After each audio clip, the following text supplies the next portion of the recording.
बिस्मिल्लाहिर्रहमानिर्रहीम। अस्सलाम वालेकुम। आज मैं आपको बहुत मजेदार बादामी शरबत बनाना सिखाऊंगी।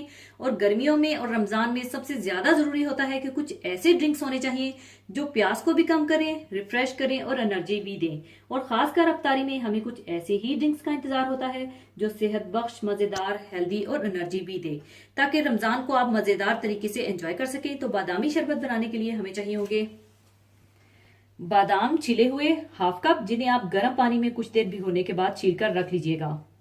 क्रीम क्वार्टर कप, शहद 3 टेबलस्पून भरकर, रोज वाटर 1 टीस्पून और ठंडा दूध 2 कप और थोड़े से आइस क्यूब चाहिए होंगे। और गार्निशिंग के लिए थोड़े से कटे बादाम और थोड़ा सा शहद चाहिए होगा। तो सबसे पहले आप ब्लेंडर में बादाम और थोड़ा सा दूध डालकर अच्छी तरह से ब्लेंड कर लीजिएगा, ताकि ये एक अच्छा सा पेस्ट सा बन जाए।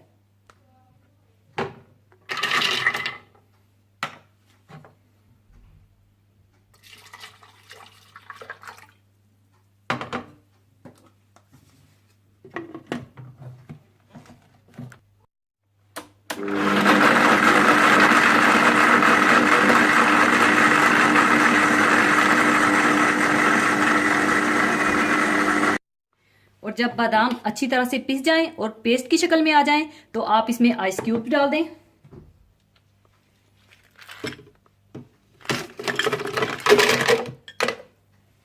और साथ ही बकिया दूध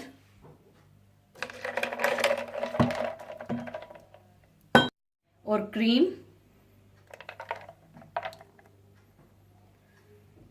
रोज वाटर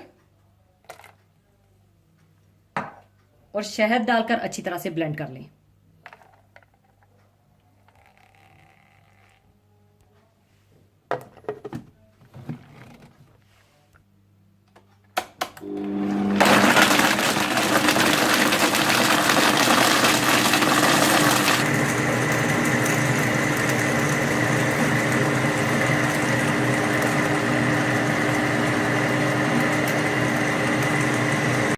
लीजिए, बादामी शरबत तैयार है। अब इसे मैं सर्विंग के लिए डाल लूंगी।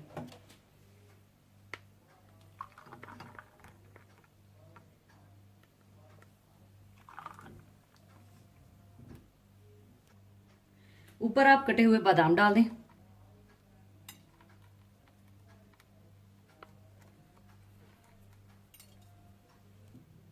और ऊपर आप इस तरह से शहद डाल दें।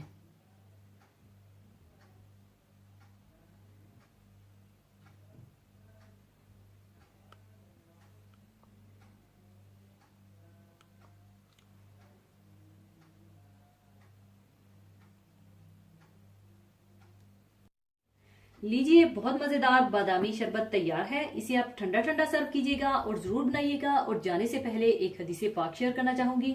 हदीसे पाक इस तरह से है। हजरत अबू हुरैरा रजी अल्लाह ताला अन्हु से रवायत है कि रसूलुल्लाह सल्लल्लाहु अलैहि वसल्लम ने इरशाद फरमाया कि जिस शख्स ने रोजा की हालत में झूठ बोलना और इस पर अमल करना ना छोड़ा, तो अल्लाह को इसकी कुछ जरूरत नहीं कि वो रोजा रखकर अपना खाना पीना छोड़ दे। रमजानुल मुबारक का महीना शरीयत इस्लामी में रोजों का महीना है। रोजों की असल गर्जो गायत यही है कि इंसान तकवा की सफात से आरास्ता व पैरास्ता हो जाए। इसी तकवा से इंसान को कुर्बे इलाही हासिल होता है। तकवा दिल की उस कैफियत का नाम है जो अल्लाह ताला के हमेशा हाजिर और नाजर होने का यकीन पैदा करके दिल में खैर और शर की तमीज की खलश और खैर की तरफ रगबत और शर से नफरत पैदा कर देती है। रोजा इंसान को तकवा के मजबूत कटहरे में ले आता है। इस तरह इंसान अल्लाह और उसके रसूल सल्लल्लाहु अलैहि वसल्लम की नाफरमानियों से बचता है और खैर कसीर भी जमा करता है। अल्लाह ताला का सूरह बकरा में इरशाद पाक है, ए ईमान वालो, तुम पर रोजे फर्ज किए गए हैं जिस तरह तुमसे पहली उम्मतों पर फर्ज किए गए थे, ताकि तुम्हारे अंदर तकवा और परहेजगारी पैदा हो। इस आयत करीमा से रोजे की फर्जियत और गायत दोनों साबित हो गई। यानी रोजे का बुनियादी मकसद ये है कि हम मुत्तकी बन जाएं और हमारे अंदर एक ऐसा सलीका पैदा हो जाए कि नफ्स पर पूरा पूरा इख्तियार और हमारी हुकूमत हो, ताकि हम इसके मतबू और वो हमारे ताबे, हम इसके हाकिम और वो हमारा महकूम बन जाए। मुत्तकी वो शख्स है जो अपने नफ्स को हर चीज से बचाए रखे, जो अपने दामन को शिर्क व मासियत व गुनाह से बचाकर अजाब इलाही से दायमी छुटकारा हासिल कर ले और हक की तरफ माइल हो जाए, हिर्सो हवस को तर्क कर दे।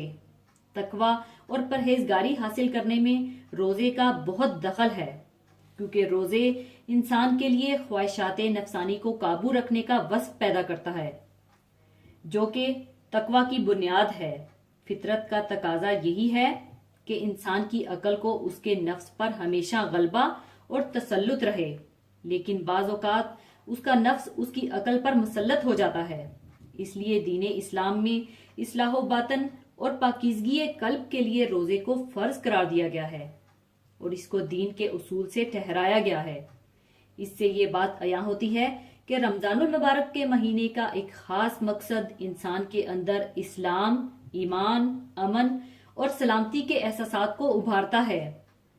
इस माह मुकद्दस में इंसान रोजे के तरबियती औकात से खुद को गुजार कर अपने अंदर रूहानी नफ्सियात और इंसानी कैफियत को उभारता है और वो अपने आप को इस काबिल बनाता है कि साल भर अल्लाह ताला की मखलूकात के साथ इसका ईमानी और इस्लामी ताल्लुक मजबूत और मुस्तहकम रहे।